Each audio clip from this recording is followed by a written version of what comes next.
and those are Illumina EPIC microarrays and whole genome bisulfite sequencing. I will also briefly touch on some of the tools that I'm using to create the pipelines and to actually perform the analysis. Okay, so I will start briefly with explaining what DNA methylation is.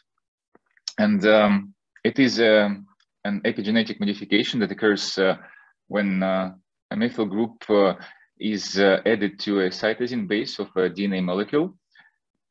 It mainly occurs at so-called CPG sites in the genome. So in other words, in the locations where a cytosine is followed by a guanine. DNA methylation patterns are, they can be tissue specific, and also they might influence gene expression. Bisulfite treatment is a technique that is often used to determine methylation status of a locus. And basically, how it works is that the treatment converts the cytosine to uracil in case the locus is not methylated. And then after the whole genome amplification, the uracil becomes a thionine. And so to measure the methylation, we basically have to determine how many C's or T's we have in the position that we are interested in. And so basically what we want to have as a matrix like that, where we have all our samples and as many positions as possible as rows, and the percentage or the proportion of cells that are methylated on that specific position. So there are two main ways how to go about this. As I mentioned, it's a microarray that covers about 850,000 positions, or whole genome bisulfite sequencing that allows to measure about 27 million positions. So whole genome bisulfite sequencing obviously has a much bigger coverage, but also it comes at a bigger cost as well. I will start with talking about the microarray. And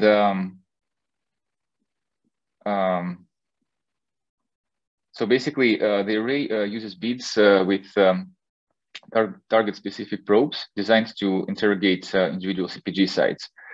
The array contains about 850,000 probes that are 50 base pairs long. And there are two different chemistries that Illumina has on this array that work in a very different way. So basically, I don't know if you can see my pointer. Can you see it? Yes. Okay, good. So basically, type 1 design consists of two probes per one CPG locus. One is unmethylated, and one is methylated. And after the bisulfite conversion, in the methylated locus, you can see that the C here remained intact, but in the unmethylated locus, it got converted to the T. So what happens for the two different types of these probes? In case of the, what happened now? Do you still see the presentation? No. Shit. restarted. Yeah, now we see. Yeah. Okay, I have no idea what is happening. Anyway, back to the probes. So in case of the methylated probe, it will bind to the methylated locus since it has the G over here, and it will not bind to the unmethylated locus. Meanwhile, the unmethylated B type will bind here because it has A that corresponds to the T that we get after the conversion, but it will not bind to the methylated locus. So basically, by looking at which of them binds in that position, we can determine whether it was methylated or not. And type 2 probes work in a very different way. So it's just one probe per locus. And after the binding, basically the probe complements the base that is missing here. So, and in case we have a methylated locus that conserved the C over here, it will be complemented with a G, and thus we can determine that it was methylated, or it will be extended with an A to match the T of the converted locus, and we as well can determine the status of that specific locus. So different chemistries lead to very different distributions of the DNA methylation values, and it makes it impossible to compare type 1 and type 2 probes directly. Type 2 probes typically have a much lower dynamic range compared to type 1 probes. And it makes it more likely to detect differentially methylated type 1 probes rather than type 2 probes. And also, it makes it impossible to use methods that look at differentially methylated regions, because we actually have kind of random distribution of type 1 and type 2 probes over the genome. So in any given region, it's going to be a mixture of the two types. So to correct for that, we use a so-called beta mixture quantile normalization method. And you can see on this plot here that basically it tries to modify the distribution of the type 2 probes so they assimilate a little bit more the distribution of the type 1s. Also, there are some probes that are not usable for various reasons. First of them being single nucleotide polymorphisms that can happen in those 50 base pairs that the probe targets, or actually at the CpG site itself. And so the CpG site can basically be completely removed. And the other problem are so-called cross-reactive probes that are able to bind to multiple genomic locations. So basically meaning that the measurements coming from these probes are, we cannot exactly say what they measured. The other interesting thing about the arrays is that, traditionally DNA methylation is measured in percentage or so-called beta values. But for our purposes of analyzing the data downstream from here, these values have the statistical properties that are not very nice. What I mean is that basically they concentrate around the extreme points of the range, and thus making using linear models or ANOVA not impossible, but kind of harder. So to solve this problem, it was suggested to use so-called M values to measure methylation, and to use this for the analysis instead. And the M value is defined as log 2 of the proportion between number of methylated and number of unmethylated cells. And here you can see that it actually looks much better in terms of the statistical distribution of these values. So basically, one last comment on this is that we use the M values to do the statistical analysis itself, to identify significantly different CpG sites between different groups, for example, but to report the methylation and to plot things, we would convert M values back to beta. So in order for them to have some kind of intuitive meaning, because M values varying, like in this example, roughly between -5 and 5 are not very biologically meaningful. Okay, so the next issue that we have with this type of analysis is so-called batch effect. Since the chip can contain up to 8 samples, in case you have more than 8 samples, it's possible that the difference between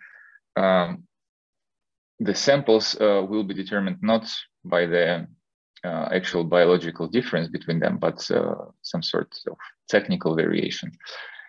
And for reducing this effect, we use the procedure that's called combat, that has been shown to work pretty well for these small batch sizes.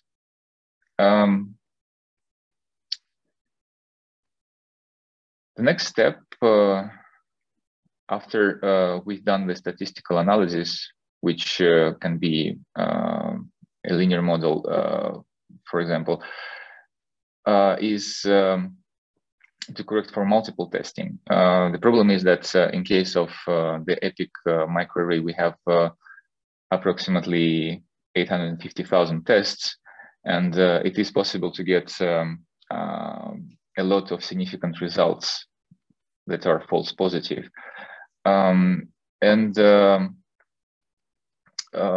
False discovery rate is widely used to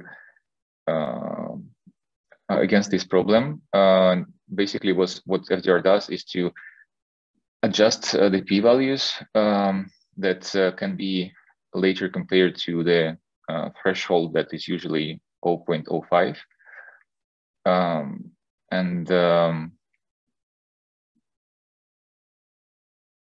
Even this does not always help to completely remove false positive results.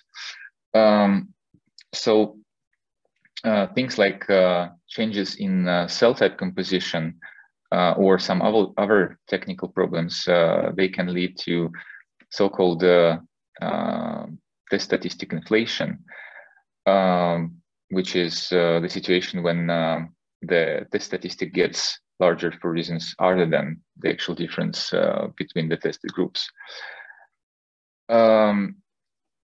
So all of these can lead to false positive results again. And there are several ways to adjust for inflation, such as adjusting for cell type composition. And there are so-called reference-based methods for that, or reference-free methods. And actually, as far as I know, the reference exists only for blood. So basically, for any other tissue, you have to either use a reference-free method, or the other way to adjust for inflation, which is adding principal components to the models as covariates. Also, there is a package that was specifically developed for, but only for linear models, that's called Bacon, that also tries to reduce inflation. Here I have a couple of examples with that I demonstrate with QQplot. So QQplot is basically the plot of minus log 10 of your expected p-values against the p-values that you actually observed. And so this is what happened in one of our projects. To generate to generate these expected p-values, we needed to reshuffle the labels for the samples a couple of thousand of times, and doing the tests that we would normally do, and that way obtaining the p-values that are basically under the null hypothesis, when you are guaranteed not to have the difference between the samples. And then this would contribute to the expected p-values. And then we compared it against the actually observed p-values. And in this case, how would the normal, like a good QQplot would look like? You would have most of them along the diagonal line. And then if you had some significant results, you would have a tail that would go up somewhere in this area. But yeah, in this case, it was so inflated that it basically just went up right away. And this what happened when with the same data when I adjusted for cell type composition. So basically, what I just described, when you have a roughly diagonal line and then some results that are going up here. And yeah, here it's just basically showing that it's almost equivalent to adjust for the principal components. Yeah, so that's basically summing up all that I had to say about analyzing microarray data and the methods and challenges that are associated with that. I don't know if you want to ask any questions now or late, or leave all of them for later.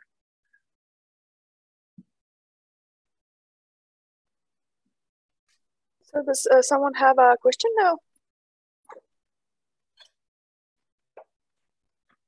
Okay, then we can continue maybe with presentation. Yeah. Okay. Yeah, so the second technique that is used to determine DNA methylation status is whole genome bisulfite sequencing, and it starts at the same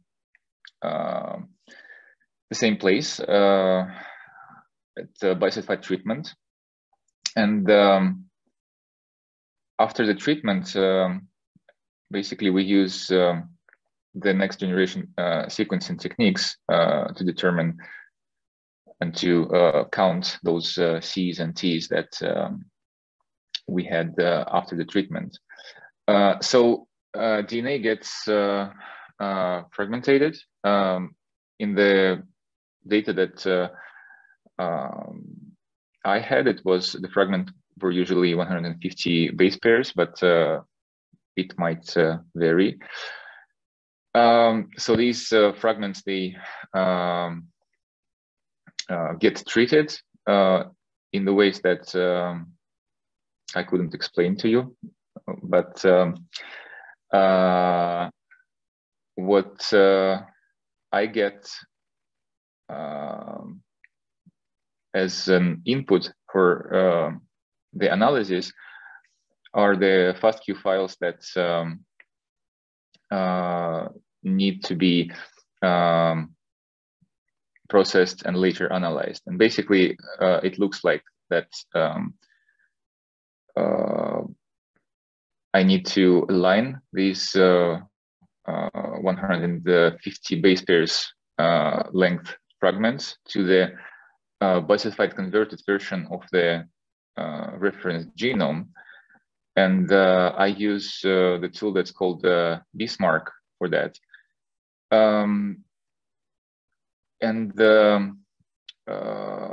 Basically, Bismarck does the alignment and extracts methylation data for each of the samples, creating these the metrics that contains samples as columns and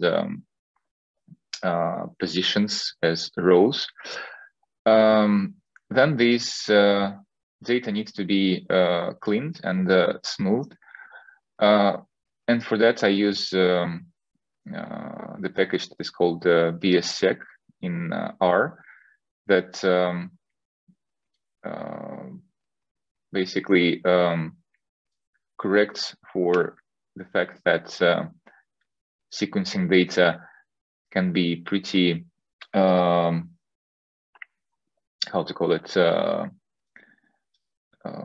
discrete, so not very smooth, so to say, because even if you have the coverage, I don't know, 20x, the step with which methylation can change is going to be at least 5% in that case. So,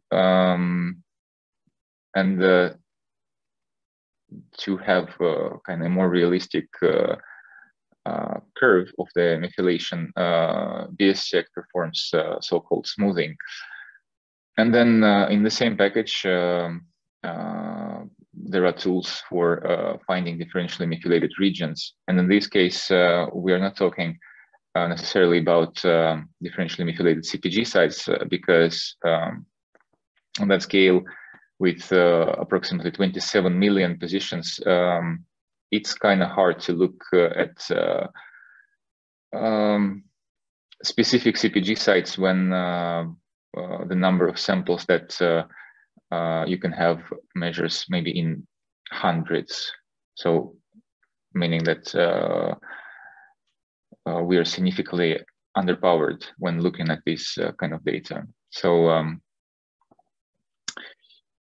yeah, that's a brief overview of whole genome bisulfite sequencing. And next, I want to talk about several tools that I use specifically for the analysis and for creating the pipelines. So I don't know if we want also to take questions about whole genome bisulfite sequencing before moving forward.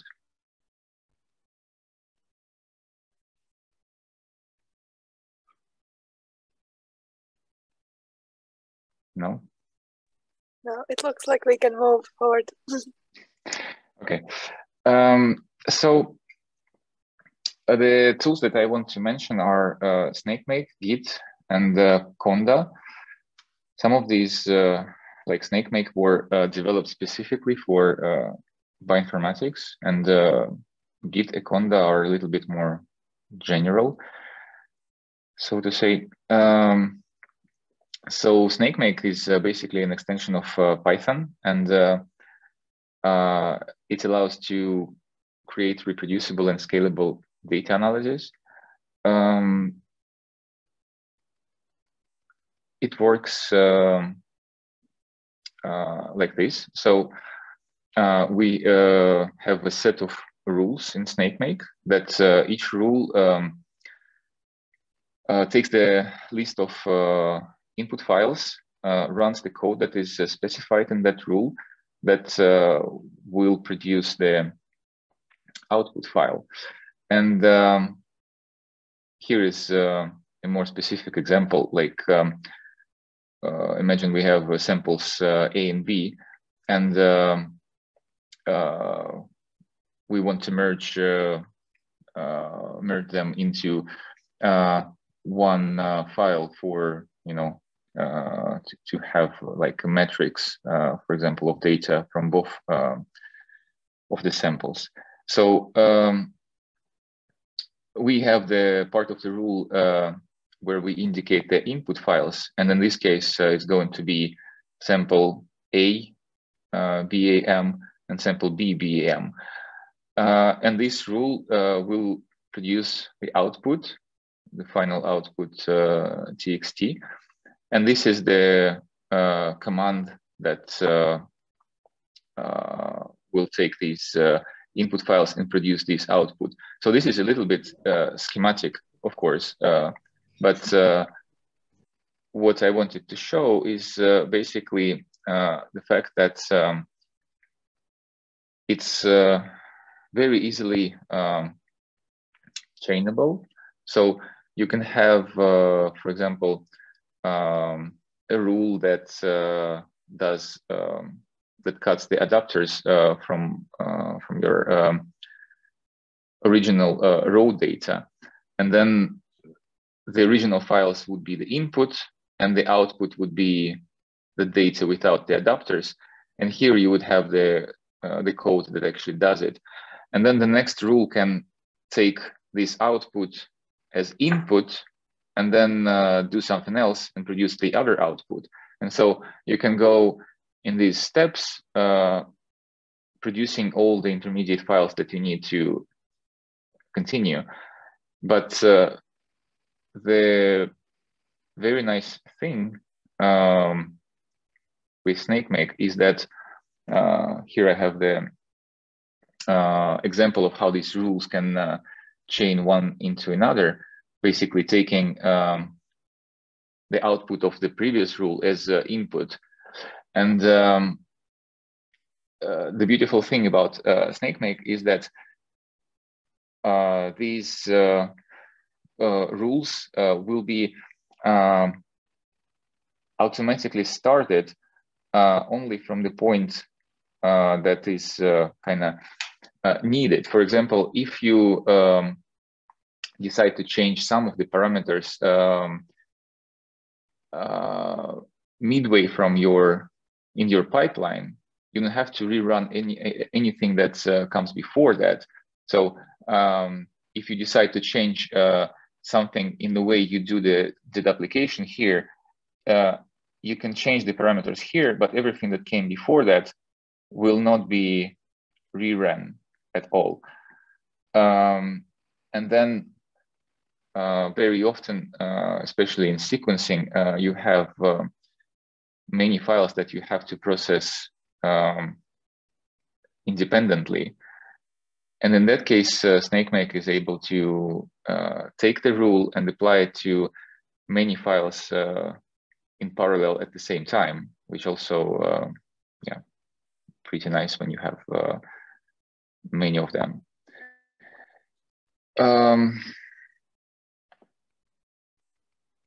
So there are two types of files that I usually have in my pipeline. Code that refers to files that are common between different projects, and basically those are all the snakemake scripts containing the rules and things like that. That don't need to be changed between different projects, because we normally want to do the same thing for every project. And the other part is the config files that actually I usually have them in one separate directory. And these files, they describe everything that is very specific for this project only. And I'm mentioning this because I want to talk about Git, that is a version control system that tracks changes in any set of files. And basically, since we are talking mostly about TXT files, there is no problem in having all the most updated versions of the files, but also all the intermediate versions as well. And basically, this allows to track all the changes that were made in the code or in the config files. And Git also allows to synchronize the data very easily, and also to collaborate easily. So what I usually do is to have two separate repositories, one for code. And in that case, if I need to change the code itself, like the actual steps that are being done with the data, I can do it in my Git repository, and it can be synced to all the projects that that need that. But physically, I will need to make only one, the change in only one place, and then to sync it to all the projects. And the second repository is for the config files, and this is basically initiated for each of the projects, and this contains only the config files for that project. And so it might be information about the samples, about the analysis, or about the software versions that were used to run this specific project. So yeah, this is some of the things that Git allows to do, like in case you use a cluster, it's very handy to edit things locally on your computer, and then to sync them to the servers.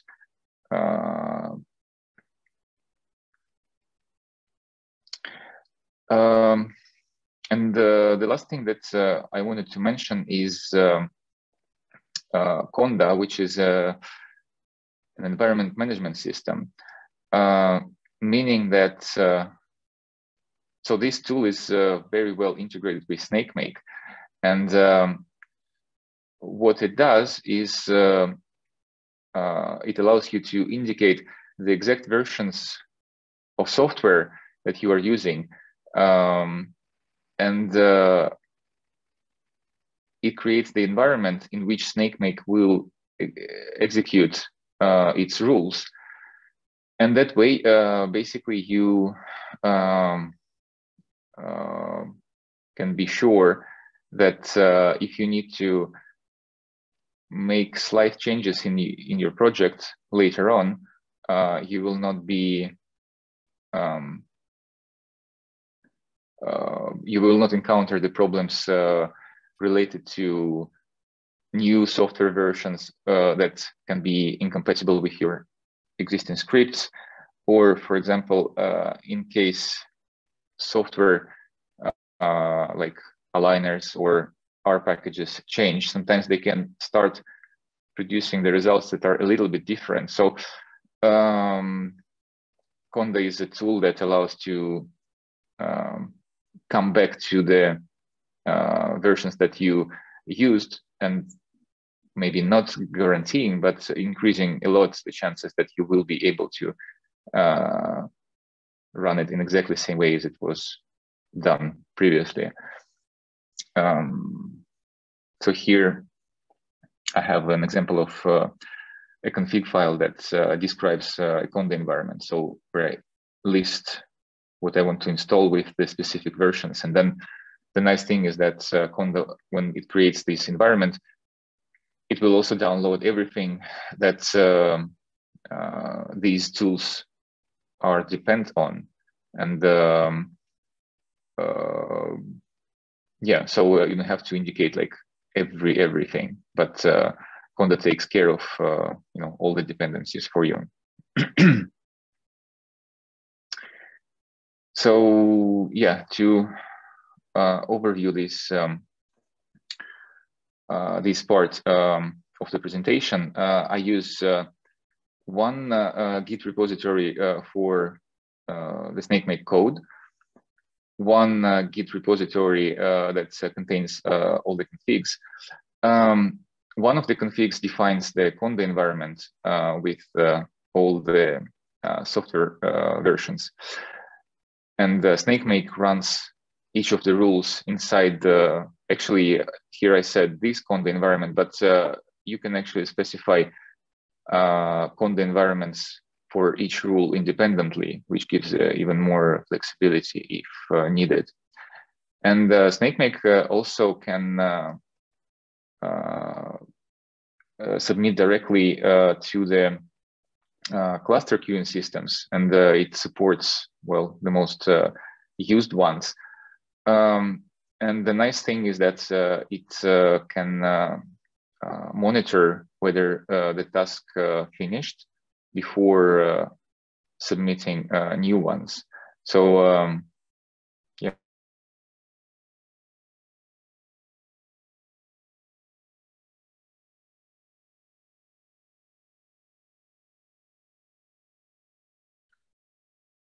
I think we lost sound. Do you hear? Yeah, I can hear you. Ah, okay, okay. Yeah. Oh yeah, Okay, it says, yeah. it says my internet connection is unstable. Yes, so something was lost for a little moment. But yeah, so thank you, I think, for those, especially for those who went to our command line workshop in the first part of the day. I think you have even more deeper understanding now about some of the tools and ways how to organize the work. But yeah, do we have any questions?